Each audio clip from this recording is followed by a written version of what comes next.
حدیث کې راځي اذا لم تستحي فاصنع ما شئت. کله چې تا نه حیا ووته، کله تا نه ستر ووته، کله تا نه پرده ووته، بیا دې چې څه زړه غواړي هغه کوه. ما ویل نن زما مسلمان ښځو پې وګوره، زما نن مسلمان طبقې ته وګوره، نن زمونږ نه حیا وتې ده، پرده وتې ده، ستر وتی دی، بیا دې چې څه زړه غواړي هغه کوه.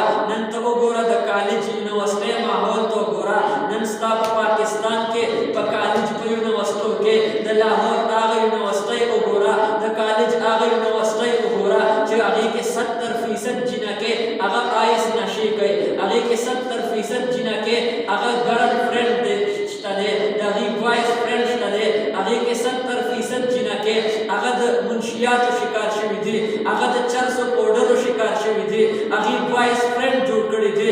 لیکن بیا راشه هغې ماحول نمروزه، د هغې ماحول باره کې رب څه فرمایي او دې ماحول باره کې رب څه فرمایي چې کوم مدرسې ته کوم سټوډنټ راځي، کومه جینۍ کوم هلک راځي، دې مدرسه کې وخت تېروي، دې قدم کور نه راواخلي، د دنیا ټول حیوانات تر دې پورې چې په سمندر کې میان ټول کیڼې مکوړې پرند چرند د دنیا د ټول مخلوقات د دې طالب علم دپاره، د دې طالباتو دپاره د مغفرت دعاګانې کوي. ما ویل فرق څه شو؟ فرق دا شو چې دې کال الله کال رسول لځي، دې قرآن وایي، دې حدیث وایي، دې حدیث نه راځي، دې قرآن نه راځي. او هغه کسان کم کسان چې حیا تې وتې ده، پرده تې وتې ده، ستر تې وتی دی، اسلام نه پیژني، دین نه پیژني، پردی خور مور نه پیژني، پردی خور مور یې ځان سره روانه کړي وي، ولې دا زما بوایز فرینډ دی. ما ویل مسلمانه راشه اسلام د بوایز فرینډ څه منع ورکړې ده؟ اسلام د حیا درس ورکوي، اسلام د حیا درس ورکوي، پښتو هم د حیا درس ورکوي. نن زما په پاکستان کې ته وګوره، ستا په دفترونو کې ته وګوره، ستا په سکولونو کالجونو کې ته وګوره، ستا په عام ماحول کې ته وګوره، دوی به ګرل فرینډ جوړ کړی وي، دوی به بوایز فرینډ جوړ کړی وي، دوی به بوایز فرینډ کور ته راولي. ولې دا زما بوایز فرینډ دی، دا زما ګرل فرینډ دی. ولې ما ویل مسلمانانو را بیدار شئ، دا خلکو مقابله کوي. پربی کعبه قسم، پربی کعبه قسم، زما د رب په ذات باندې قسم وي، زما د رب په ذات باندې قسم وي. هغه فاطمه ځان ته رایاده کوي، کومه فاطمه رضی الله تعالی عنها سیدة النساء فی الجنه. هغې ستر پردې ته وګورئ، هغې کې کومه ستر او پرده وه.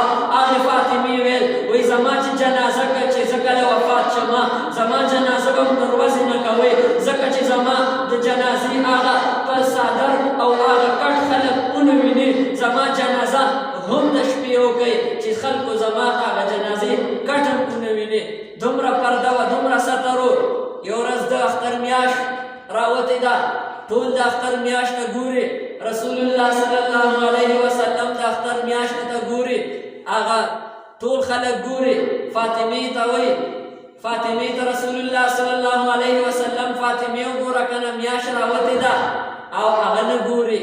بیا ورته وایي فاطمې وګوره کنه، بیا ورته وایي فاطمې وګوره کنه، اختر میاشت راوتې ده، دا په کور کې دي صرف. فاطمه ورته څه وایي؟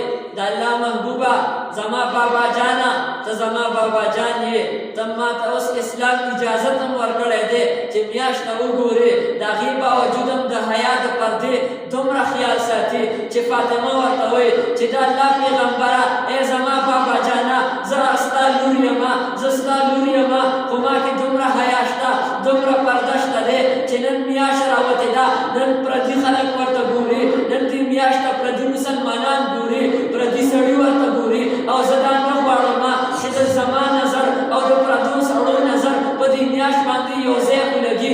ما ویل د حیا او د عزت دومره خیال ساتي چې نظر خیال دومره ساتي.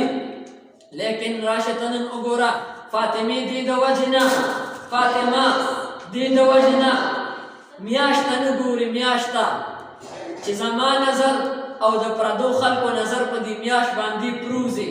نو په دې میاشت باندې چې نظر پروزي، دا په دغې کې هغې ته ځان دې نه هم حیا کوله. نن زما په ملک کې وګوره، رب کائنات په خپل کتاب کې فرمایي یا ایها النبیو قل لأزواجك وبناتك ونساء المؤمنين يدنين عليهن جلابيبهن. اے نبی تخبل بیان ته وایا، ته مؤمنانو خو زنانو ته ټولو ته وایا چې تاسو کور نه وځئ په پرده کې اوسئ، تاسو کور نه وځئ په پرده کې اوسئ. او د اسلام چې د پردې څومره حکم ورکړی دی، د اسلام د پردې څومره حکم ورکړی دی، ما ویل چې نن مسلمان پرده خیال وساتلو هر څه به ختم شي.